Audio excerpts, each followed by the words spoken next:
تهیه قهوه با دستگاه تیولونیکس مدل 5120 20 بار 1200 وات.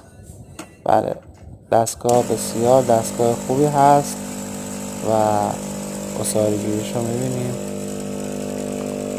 بسیار دستگاه با کیفیت، برند تیولونیکس مدل 5120. می‌بینید که هم فرم و خامه خوبی میده و کیفیت قهوه رو بالا میبره. بسیار دستگاه کاری و با کیفیت و پرقدرتی است. لطفاً بگیرید و استفاده کنید و لذتش رو ببرید.